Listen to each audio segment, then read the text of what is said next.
পরম প্রেমময় যুগপুরুষোত্তম শ্রী শ্রী ঠাকুর অনুকূল চন্দ্রের আতুল রাঙা চরণে জানালাম আমার শতকোটি দণ্ডবত প্রণাম। আমার ভক্তপ্রাণ দাদা, ভাই, বোন, মা সকলকে জানালাম জয় গুরু। আশা করব ঠাকুরের কৃপায় আপনারা সকলে ভালো আছেন, সুস্থ আছেন, আনন্দে আছেন।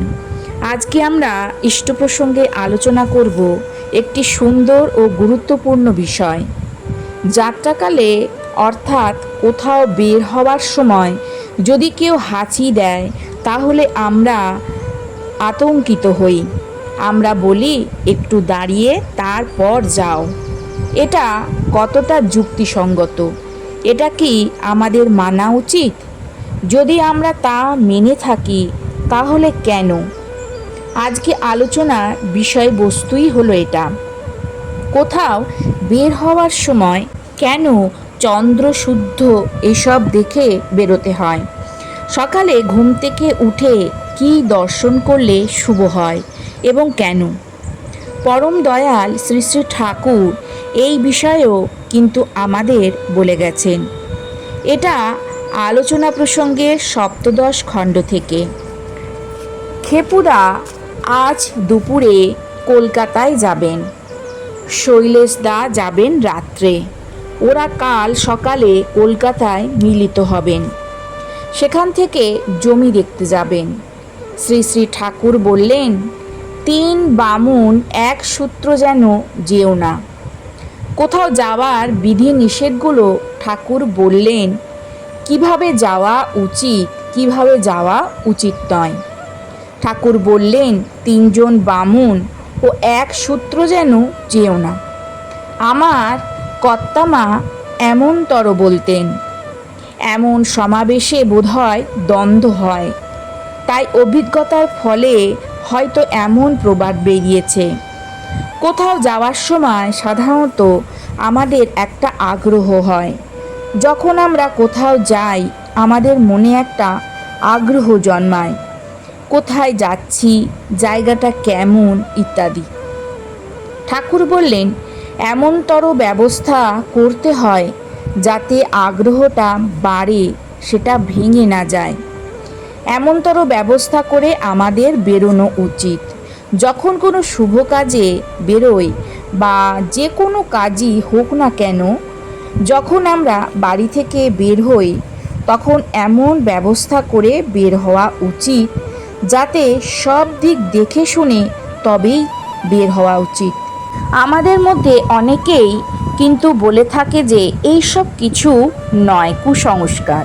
কিন্তু তা নয়, এসবের পিছনেও কিন্তু কারণ রয়েছে। যদি আমরা একটু মেনে চলি তাতে তো কোনো ক্ষতি নেই, বরং যারা মানে তারা কিন্তু সবাই ভালোই থাকে। যেখানে ঠাকুর এ কথা বলেছেন অবশ্যই আমরা তা মানব। আর কেউ মানুক বা না মানুক, আমরা ঠাকুরের বলা আদেশ মেনে চলবই। আমরা তার কথার বাইরে কখনোই যাব না। ঠাকুর বললেন সেই জন্য কোথাও যাওয়ার সময় পিছ ডাক দিতে নেই। হয়তো আগ্রহ সহকারে আমি যাচ্ছি, পিছন থেকে কেউ ডেকে দিল, আমার যাওয়ার যে আগ্রহ সেটা নষ্ট হয়ে গেল। একটা বাধার সৃষ্টি হলো, মনের মধ্যে খচখচ করতে লাগলো যে আমার কাজটা হয়তো সম্পূর্ণ হবে না। তাই কখনোই পিছন থেকে কাউকে ডাকতে নেই। হাঁচি টিকটিকিও এই জন্যেই মানে। যখন ভিতরের আগ্রহ বা প্রবণতা নিয়ে সে বেরোচ্ছে, যখন হাঁচিটা আসলো তার মনটা সেদিকে চলে গেল, একটা ব্রেকের সৃষ্টি হলো। অর্থাৎ মনে করুন আপনি কোনো কাজ করছেন মন দিয়ে, মনোযোগ সহকারে, হঠাৎ কেউ একটা হাঁচি মারল, তখন দেখবেন আপনার কাজটা সেই মুহূর্তে আপনি বন্ধ করে দিয়েছেন। মানে কাজের মধ্যে একটা ব্রেক ঘটলো, বাধার সৃষ্টি হলো। তাই হাঁচি ও টিকটিকি এই জন্যেই মানে। ঠাকুর বললেন ওতে অ্যাডজাস্টমেন্টটা ভেঙে যায়। সকালে উঠে সুদর্শন, শুভ দর্শন কিছু দেখলে সাধারণত দিনটা ভালো যায়। তাই সকালবেলায় ঘুম থেকে উঠে হাতের তালু দেখতে বলে, ঠাকুরের নাম জপ করতে বলেন, সবুজ গাছপালার দিকে তাকিয়ে থাকতে বলেন। এইগুলো কিন্তু সব ঠাকুরেরই বলা। এই সব কিছুর পিছনেও কিন্তু কারণ আছে। শ্রী শ্রী ঠাকুর কারণ ছাড়া কোনো কথাই কিন্তু বলেননি। তাই ঠাকুর বললেন, সকালবেলায় ঘুম থেকে উঠে সুদর্শন শুভ দর্শন কিছু দেখলে দিনটা সাধারণত ভালোই যায়, কারণ মনের আগ্রহ তাতে সুস্থ থাকে এবং আরও তীব্র হয়। চন্দ্র শুদ্ধ দেখে যাত্রা করে। চন্দ্র শুদ্ধ মানে হলো মন শুদ্ধ, কারণ মনের সাথে চন্দ্রের মিল রয়েছে। তাই চন্দ্র শুদ্ধ মানে মন শুদ্ধ।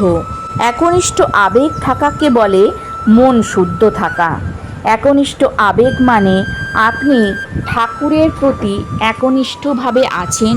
ঠাকুরের প্রতি আবেগ নিয়ে একভাবে থাকাটাকেই মন শুদ্ধ বলে। যখন আপনি ইষ্ট প্রসঙ্গ করবেন, তখন যদি আপনার মনের ভিতরে নানা রকমের কথা আসে, নানা রকমের চিন্তা আসে, আপনাকে চঞ্চল করে তোলে, আপনার মনকে চঞ্চল করে তোলে, তাহলে কিন্তু মনটা আপনার একনিষ্ঠ নয়। তার মানে আপনার মনটা বিক্ষিপ্ত অবস্থায় আছে, তাহলে সেটা শুদ্ধ মন হলো না। যখন একনিষ্ঠভাবে গুরুর সাথে যুক্ত থাকে, তখন ওটাই শুদ্ধ মন। তাহলে আমরা জানলাম বেরোনোর সময় হাঁচি টিকটিকিটা কেন মানতে হয়। সকালে ঘুম থেকে উঠে ভালো কিছু দর্শন করলে কি হয়। চন্দ্র শুদ্ধ দেখে কেন বের হতে হয়, কারণ চন্দ্র ও মন এক। চন্দ্র যদি শুদ্ধ থাকে, তাহলে আমার মনও শুদ্ধ থাকবে। আর আমার মনটাকে যদি শুদ্ধ করতে চাই, তাহলে সদ্গুরুর সাথে একনিষ্ঠভাবে থাকতে হবে, তবেই কিন্তু আমার মন শুদ্ধ থাকবে। তাহলে আমরা সকলে ঠাকুরের বলা আদেশ নির্দেশগুলো মেনে চলবার চেষ্টা করব।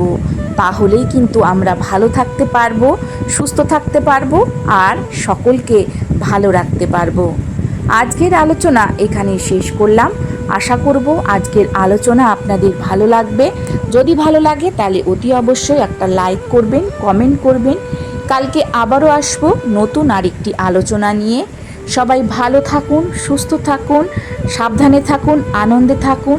ঠাকুরের কাছে এই প্রার্থনা করি, ঠাকুর সদা সর্বদাই আপনাদের ভালো রাখুক, সুস্থ রাখুন, আনন্দে রাখুন।